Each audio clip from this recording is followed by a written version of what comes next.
I got to tell you something right now. I watched the Green Bay Seattle game, and I am over it. But I was absolutely fucking sick at the end of that game. Not out of like a hating Seattle kind of thing. It was just that fucking prevent defense, prevent offense thing. I just, for the life of me, I mean, it has to work. It has to work. Not only does it have to work, it has to work way more times than it doesn't work for them to continue the insanity of playing football for 50 fucking minutes, 55 minutes, and then in the end, you just play not to lose. Green Bay went into Seattle. They shut up their crowd. They manhandled them through the first half. And then when you knew Seattle was going to come back and have a surge, and they handled that. 5 minutes to go. They pick off Russell Wilson for the fourth fucking time. You got the ball back. All right. Let's fucking eat up some clock.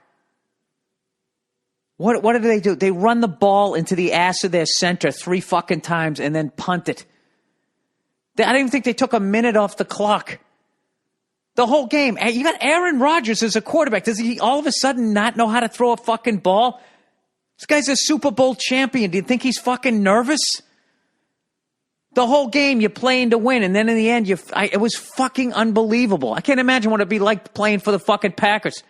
Aaron Rodgers taking those play calls. You know? All right, man, 5 minutes to go. What are we doing here? Huh? What are we going to dump it off to a running back? We're going to post pattern? What are we doing here? Run the ball up the middle. Oh, okay, all right. Yeah, I get it. Burn a little clock here. Ready! Stand up! Timeout. 2 seconds, 3 seconds off the clock. All right, coach. 2nd down and 10. What are we doing? We throwing the ball here, right? What are we going to do? A little play action fake? Freeze the linebackers? Do something here? Maybe pick up 5-6 yards? Run it up the middle. Really? All right, hey, you're the boss. Ready! Omaha! Tackle. Timeout. Another 2 seconds off the fucking clock. 3rd down and 10. Fucking Aaron's warming up his arm. What are we doing here? Come on. Who am I throwing it to? Run it up the middle. Are you fucking serious? The fuck are we doing, right? You don't want to throw the ball? Run it into the ass crack of your center. This is a recording. Blue 54! Set! Hot! Over. Seattle doesn't take a timeout. Green Bay kicks the ball away. They take off fucking 50 seconds, 55 seconds off the clock. Then what do? Are they going to go back to playing football and get up in their grills? Rush fucking Russell Wilson, put him on his back like they have been the whole game? Fuck that. I got a better idea. Let's go into the prevent. Let's go into the fucking prevent defense, which is basically we don't want them to score on one big play.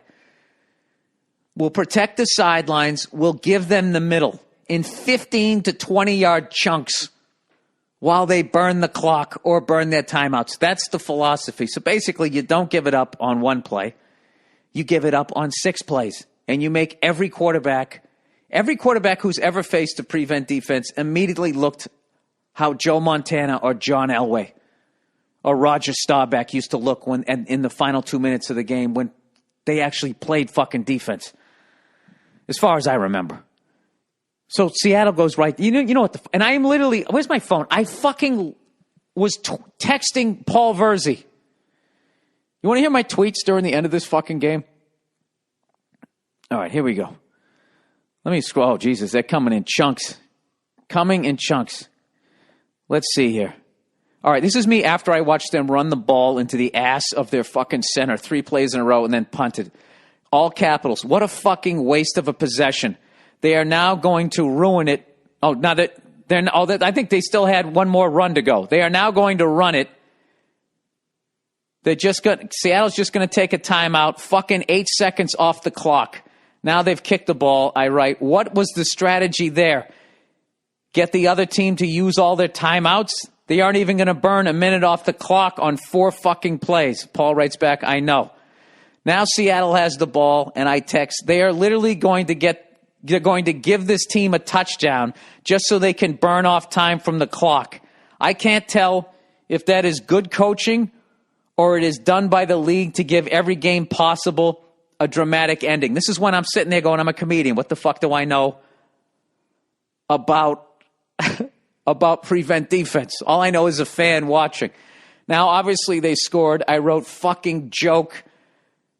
Verzi wrote, wow. Then he said, no TD, thank God. Oh, that's when they threw it to Marshawn Lynch, who, by the way, is the closest thing I've seen since Earl Campbell. Watching an entire defense try to tackle that man is like, you ever been drunk with your friends during the summertime and all the windows of your car is down and everybody gets out of the car on a small hill and all of a sudden you notice the car starts rolling and everybody grabs onto it, sliding in their tennis shoes, trying to stop it? Eventually you fucking do.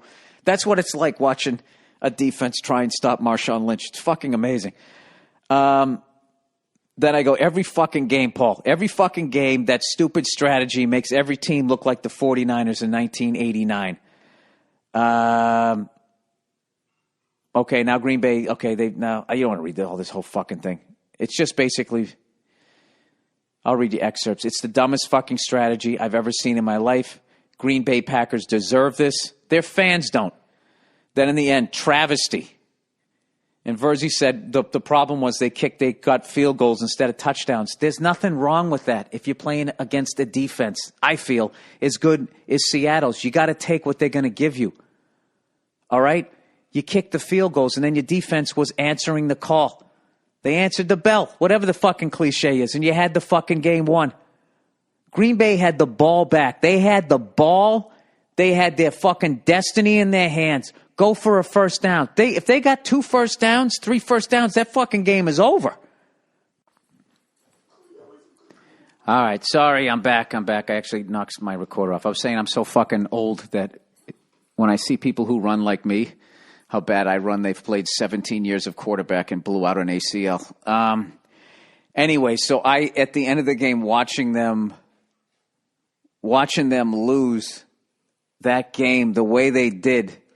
First of all, I didn't even say congratulations to Seattle. Congratulations. I mean, it's not your fault they stopped fucking playing. And I guess to say that, I'm taking away from your victory. But I'm sure you've seen your team. I think every football fan, you've seen your team do that. You've seen your team just playing football. I'm not giving up an inch. I'm right up on you. Fuck this. We're winning this game.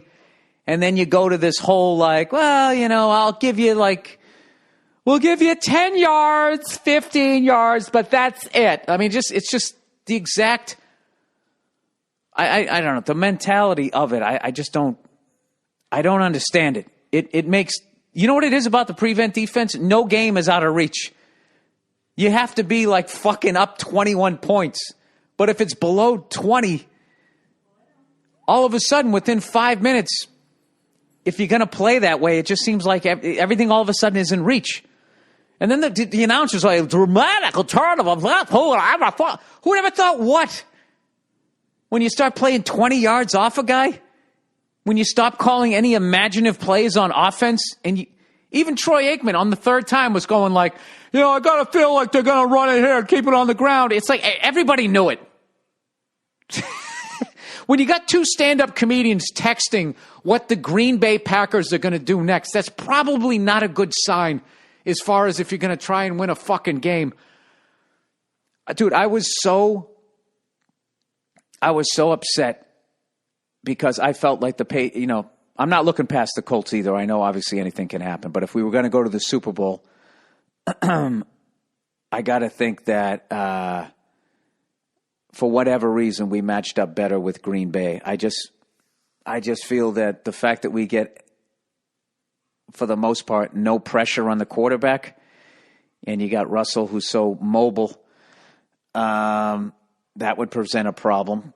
And then we suck against the run for the most part. And Marshawn Lynch, even if you're good against him, it takes at least, 6, 7 people just to kind of slow him down. And Seattle's defense is unbelievable. As annoying as they are, how they stand over every person after they tackle them as if that person has never been tackled before.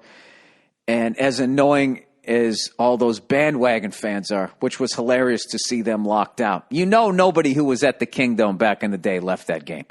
You know goddamn well. They were going to stay there even if they were going to lose.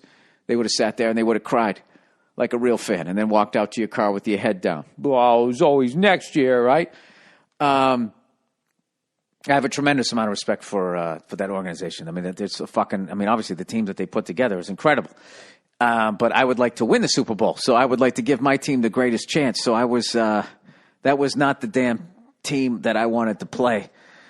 But it's not even that Seattle won; it was the way Green Bay lost, and I had to get in my fucking Prius, fucking go for a drive, and I ended up at an Italian restaurant. They make homemade pasta, right? And I was right before dinner, and they were in the process of making the pasta and their sauce. So I got a salad and then just a couple of meatballs and sat there and had a scotch as the Patriots were playing, recording the game. Just dumbfounded how I watched Green Bay lose that fucking game. And somewhere halfway through that scotch that I was drinking, it just became hilarious that my team was playing, and I was so distraught over two other teams that aren't my team, that didn't knock my team out, and that I wasn't even watching my team, even though I was recording it. And just that whole thing of like, why do I care this much? And I don't know, it just kind of struck me as funny. And then, of course, I'm talking to the bartender. You know, he doesn't give a shit about... Well, I guess maybe he could give a shit. He just needed money, so he was working. I just assume if you're taking that shift, you could at least fake sick or whatever.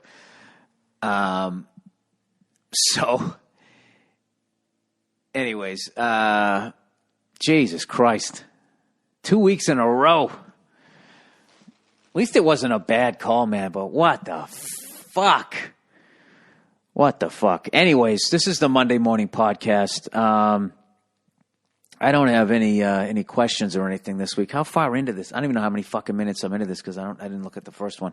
Should probably my condolences, not only to Packer fans, but any fan of a fucking team that had to sit there and watch your team have a game won and then go into the prevent defense. I'm really actually going to listen to Sports Talk Radio tomorrow morning to try and have hopefully somebody will explain it. There's another one I don't get. 5 seconds left in the half. For some fucking reason, you squib kick it. So then they get the ball in the 40. Like, how big a threat is that guy back in the end zone? What are the odds he's going to take it to the 40? If they wanted to, they probably won't. But if they wanted to, they could just fucking heave it to the end zone with Andrew Luck's arm, right? I don't know. I don't fucking get it. Well, Bill, you're a comedian. You're not supposed to get it. Oh, go fuck yourself.